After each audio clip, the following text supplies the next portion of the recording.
my name is Hayden, and welcome back to my channel. I have decided to call this channel ASMR Talk Radio.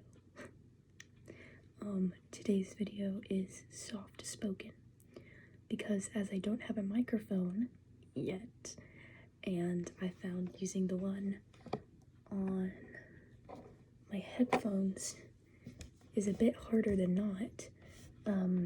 I figured until my microphone comes, it would be easier for me to do soft spoken instead of whisper. But I have ordered a new microphone and a new camera that will be coming soon. So today, since Halloween is slowly but surely approaching, I wanted to share with you this magazine I picked up because I thought it was interesting.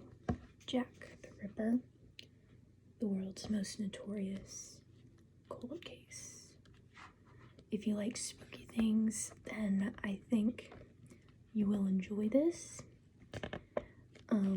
If you don't, maybe skip over this video. I'll be doing more sleep and anxiety oriented things when my microphone gets here, and it will be easier for me to do so after that. But until then, while I'm doing some soft-spoken stuff, I'm just gonna sit here and I'm gonna read to you because, you know what? I love spooky season, and I hope you all do too. So before we get into this, I'm going to light a candle. This one is one that my best friend gave me. It's called Harvest Pie. I cut my nails, so I don't have much of a tap, tap, tap.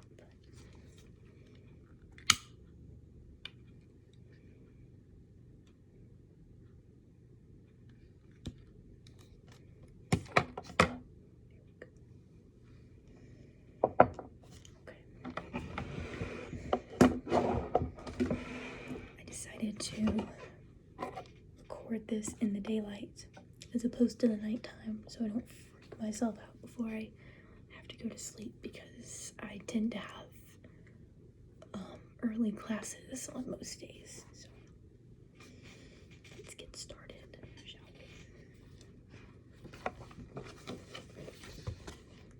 we? I love the way magazines and picture books sound when you turn the page. It's very soothing. The enduring fascination of Jack the Ripper. During the summer and fall of 1888, fear filled the crowded slums of Whitechapel, a poor district in Victorian London.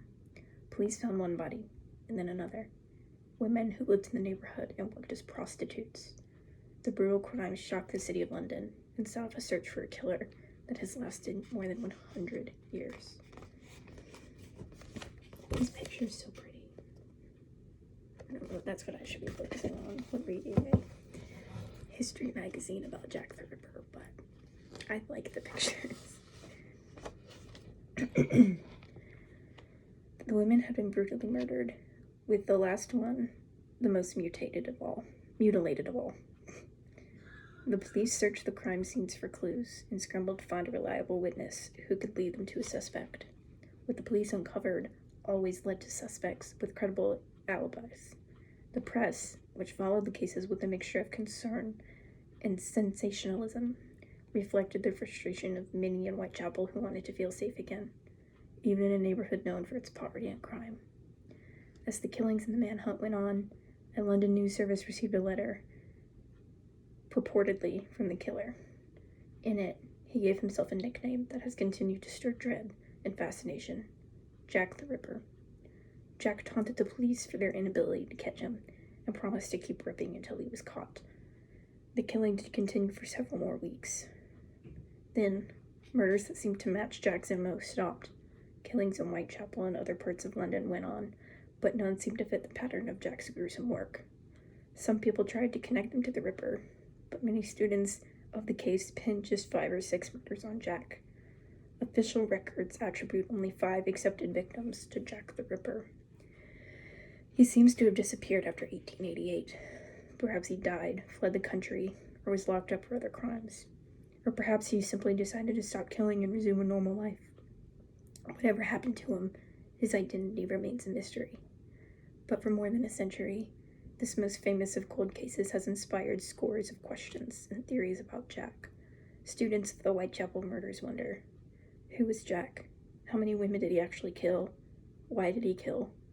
And who might have helped him get away with his crimes? Almost from the first, his story has inspired many countless books, films, and television shows. Today, visitors to London can tour the sites where he murdered his victims. An entire industry has sprung up around Jack and his heinous, unsolved killings. Neck cuts must have been caused with a long, bladed knife, moderately sharp, and used with great violence. It's a sketch. I don't know if you can see it that well.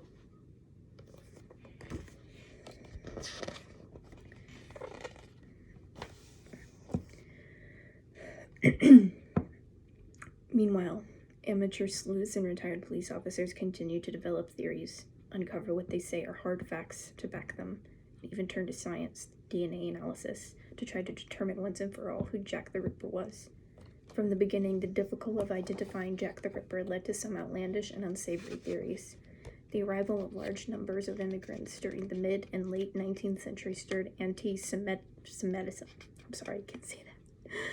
That had existed in London since medieval times, leading some Londoners to point fingers at the foreign-born living in the East End. The first subject in the Ripper case was a Jewish immigrant. However, as the murders went on, the helpful public offered other suggestions about Jack's identity.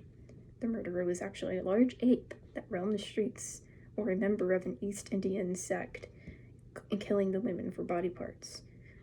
One writer suggested that the actor, then starring on stage in the dual role of Dr. Jekyll and Mr. Hyde, had come to engross in the latter role and carried out the maniacal killings after leaving the theater at night.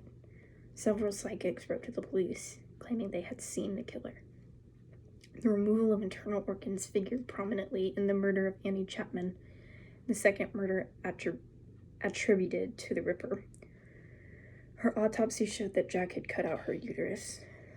Lyanne Baxter, the coroner on the case, said he had been informed by an official at a medical laboratory that someone, an American, had contacted the museum seeking several uteruses and was willing to pay for them.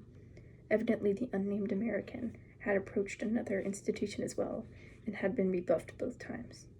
Leading British medical authorities dismissed the idea that someone would need to pay for body parts to conduct research. But to some people, Baxter's story resonated, as they recalled William Burke and William Hare, who some 60 years earlier had first robbed graves to provide cadavers for a doctor and then moved on to killing their victims outright. Murder could be lucrative, as Burke and Hare learned before they were caught and hanged. The clues found at crime scenes, the stories of the witnesses who might have seen Jack, the autopsy results, none of them helped police find a suspect for the Whitechapel murders. But speculation continued about Jack's identity. Internal police documents listed several suspects, including an English solicitor and a Polish hairdresser. Over the decades, some of the people put forth as subjects seemed credible, such as murderers convicted of other crimes elsewhere. Other suggestions were more far-fetched. Jack was identified as a member of the royal family. The author and mathematician Charles Dodgson, better known as Lewis Carroll, and Lord Randolph Churchill, father of Winston Churchill. It's Churchill, not Churchill. I can't read. As new theories poured forth, one was particularly intriguing. Herman Webster Mudgett, better known across the United States as H.H. Holmes, was a 19th century serial killer who confessed to killing 27 people. Holmes's great-grandson, attorney Jeff Mudgett, came to believe there was a good chance that H. James Holmes had carried out at least some of the Whitechapel murders, credited to Jack the Ripper. Mudgett's evidence was, he admitted, circumstantial, when he became convinced that he had solved the mystery of Jack the Ripper's identity. Others remain skeptical, including many ripperologists, people who have devoted years, even decades, to studying the case. Though people before Mudgett have claimed to have conclusive proof about Jack's identity, most of those claims have been debunked. Perhaps Mudgett is right, perhaps not, but the search for Jack the Ripper will continue. People around the world have become fascinated with the mystery of Jack the Ripper really was, and why he mutilated random women on the dark streets of Victorian London. I don't know if you can hear it, but my voice is slowly but surely starting to give out, and that was the end of the first part, so I think I might stop the video here. I know that was incredibly short and sweet, probably not what you were expecting, but I promise you that once I get my camera and a microphone, I will be giving you much more ASMR-ish videos, as promised. I'm sorry today's video was so short and sweet and a little weird, but I wanted to give you something because it's been a week, and I'm going to attempt to upload once a week. Don't hold me to that, because I have classes, and I just applied for a job, so I don't know how long it's going to be, but I'm going to attempt to upload once a week, and I figured since Halloween is coming up that it would be appropriate, so, thank you so much for coming back and for watching, if you did. For those of you who didn't see my first video, my name is Hayden. I use she, her pronouns, and I am a beginning ASMR artist in South Carolina, and I hope to provide you with at least a little bit of joy, as much as other ASMR artists provide me.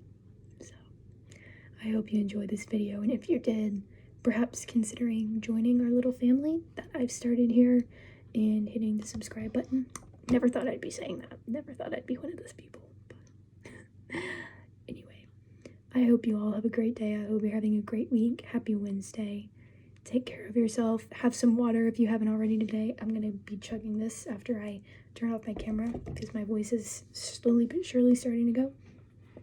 I was just outside walking my neighbor's dog and I have allergies, so that's probably why. But anyway, I hope you guys have a great rest of your week, and I will see you next week or when my microphone comes in, whichever comes first.